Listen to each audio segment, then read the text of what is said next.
The old house had been abandoned for decades. Its windows were long cracked, the paint peeling off like sunken skin. Yet on this cold, moonless night it seemed to beckon. There was a chill in the air that didn't belong to the weather. Something far older, far more unsettling. You stand at the edge of the property, feeling the air thicken with an unexplainable sense of dread, a pull that tugs at your very soul. Someone wants you to come inside. Inside there was nothing left but dust and decay, or so you thought. At first everything seems ordinary. Decay, neglect, nothing more than a forgotten place. Yet as your foot crosses the threshold, the floor creaks beneath you as if something or someone has been waiting, watching. But then, the whispers, low, unintelligible murmurs that crawl up your spine. At first you think it's the wind, or your imagination, but the longer you stay, the more real they become. The walls themselves seem to be speaking to you. You try to ignore it, to convince yourself it's just the house settling. But it isn't. The whispers, they're following you, growing more distinct, more urgent. You can almost make out the words. They're calling your name, and then you find it. A room. At the end of the hallway, unlike the others, pristine, untouched by the ravages of time. On the walls, symbols. Strange, incomprehensible markings carved deeply into the stone.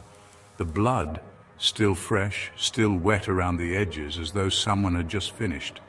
A ritual, perhaps. And then you see it. The mirror. At first, nothing out of the ordinary.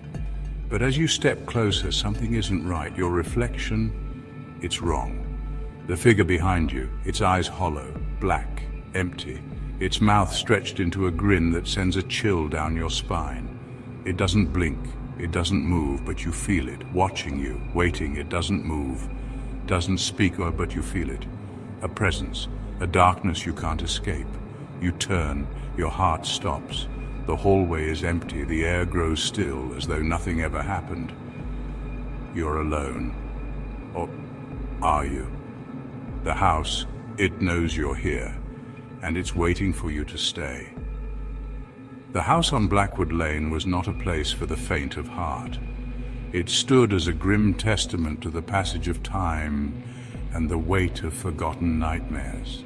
Like, subscribe and stay away from abandoned places, unless you want to know the truth. The night was moonless, the only light coming from the faint glow of stars, barely visible in the vast expanse of the sky. The stars were obscured by a thick canopy of clouds, making the night even darker and more foreboding. A chill wind howled through the trees, twisting branches into grotesque shapes, as if the forest itself was alive and in pain. The air was thick with the smell of damp earth and decay, a scent that clung to the nostrils and refused to let go. It was a night for bad dreams and whispered fears, a night where the boundaries between reality and nightmare blurred. A lone figure stood at the edge of the property, silhouetted against the dying light, his heart pounding in his chest. He was drawn to the house, compelled by a force he could not explain, a magnetic pull that defied all logic. He had heard the stories, of course. Everyone had, tales of hauntings and restless spirits, but he didn't believe them, not really. He was a man of reason, not easily swayed by ghost stories. He told himself he was just curious, that he wanted to see the inside of the old house, to debunk the myths once and for all. But deep down he knew it was more than that. There was a part of him that was intrigued, even excited. Something about the house called to him, beckoned him closer, like a siren's song that he couldn't resist. He took a step onto the property, the gravel crunching under his feet like broken bones, each step echoing in the silence. He felt a shiver run down his spine, a primal fear he couldn't shake, as if the house itself was warning him to stay away. It was a warning. He should turn back, but he didn't. He couldn't. Something inside him urged him forward into the unknown. He continued towards the house. Each step seemed to take him further into the grip of the unknown. Shadows stretched out from the house, reaching for him like grasping claws. The wind whispered through the trees, sounding like muttered threats. He reached the porch, its wooden planks rotten and treacherous. They creaked ominously under his weight. The front door hung slightly ajar, revealing a glimpse of the darkness within. He reached out a trembling hand and pushed the door open. The air inside was thick, filled with a subtle, high-pitched frequency that made his teeth ache. Cobwebs hung from the ceiling like macabre decorations. The only sound was the beating of his own heart. It echoed in the silence, loud and insistent.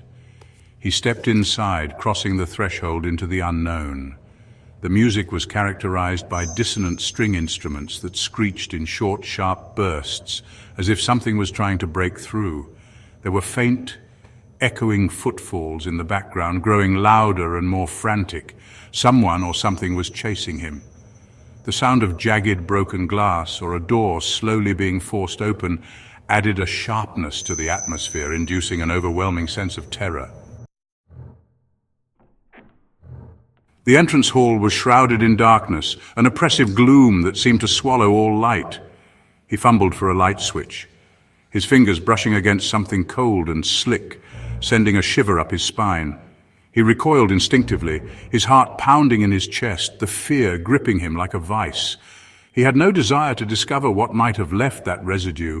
He found the switch, his hand trembling as he flipped it. A flickering light did little to pierce the gloom, casting eerie shadows that danced on the walls. The air hung heavy with the smell of decay, a thick, nauseating scent that seemed to cling to everything. It was the smell of rot and mildew, of things long dead and forgotten, festering in the dark corners of the house. It clung to the back of his throat, making him gag, his stomach churning with revulsion. The house creaked around him, settling under its own weight, the sound echoing like a ghostly whisper. Floorboards groaned beneath his feet, each step a reminder of the house's age and neglect. The sound was like the moans of the dead, a haunting melody that played on his nerves. He imagined the house itself was trying to warn him, to turn him back, but he couldn't stop now. He continued deeper into the house, drawn by a morbid curiosity, a need to uncover its secrets. He couldn't shake the feeling that he was being watched, that something unseen lurked in the shadows, observing his every move. The feeling sent chills down his spine, a cold dread that settled deep in his bones. He wandered through the house, each room a testament to decay and desolation. Furniture lay overturned, shrouded in dust covers. Paint peeled from the walls, revealing the plaster beneath. The air grew colder, more oppressive. He began to hear whispers, faint at first, then growing louder. They seemed to emanate from the walls themselves, the voices of the dead, trapped within the decaying structure. He couldn't make out the words, but the tone was unmistakable. It was a chorus of despair and anger, of suffering and rage. He quickened his pace, his unease growing with every step. The whispers followed him, growing louder, more insistent. They seemed to be closing in on him, suffocating him. He stumbled into a room at the end of the hallway. The whispers stopped abruptly, replaced by an eerie silence. He turned slowly, his heart pounding in his chest. He was alone, or so he thought. The room was different. Unlike the rest of the house, it was pristine. The walls were painted a soft blue, the furniture was polished and gleaming. A fire crackled merrily in the hearth, casting a warm glow over the room.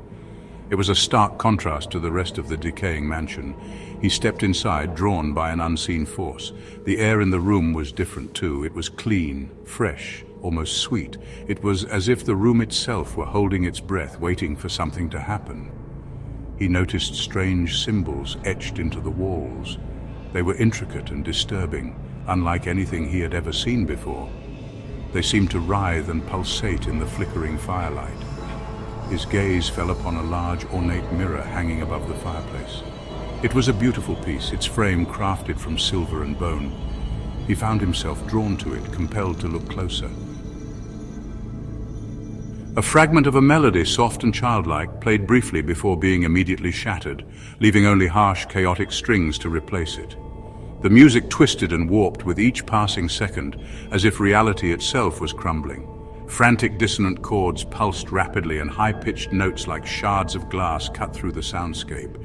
The unsettling sensation of being trapped in a cracked, fractured reality began to consume him, with each musical fragment echoing an image of something just out of reach. Something he didn't want to find.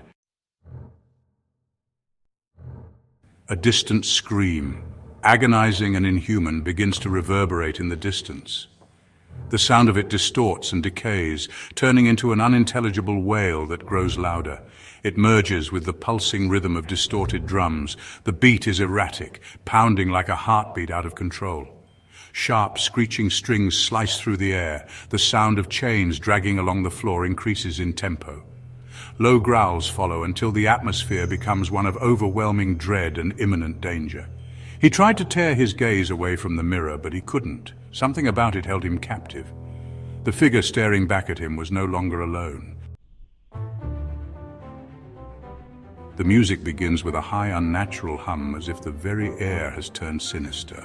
Strings screech like the groaning of ancient broken bones, and low brass notes create a crushing weight, pressing the listener into submission. Subtle, gurgling noises rise from below, suggesting something monstrous waiting to devour.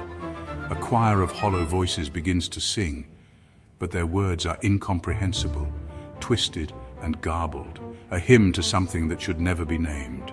The sound pulls you into the abyss, where nothing can save you from what waits in the shadows. He squeezed his eyes shut, trying to block out the horrifying image. He wanted to scream, to run, to do anything but stand there, helpless in the face of this nightmare. But he couldn't. He was powerless. The whispers reached a fever pitch, a cacophony of voices screaming in his ears. He felt a searing pain in his head, as if his skull were about to split open, and then just as suddenly everything went silent. He opened his eyes cautiously. The room was empty. The figure in the mirror was gone. The only sound was the crackling of the fire and the beating of his own heart. He was alone, or so he thought. As he turned to leave, he noticed something scrawled on the wall beside the mirror. It was a single sentence written in what appeared to be dried blood. It read, "You can't escape the Watcher in the shadows."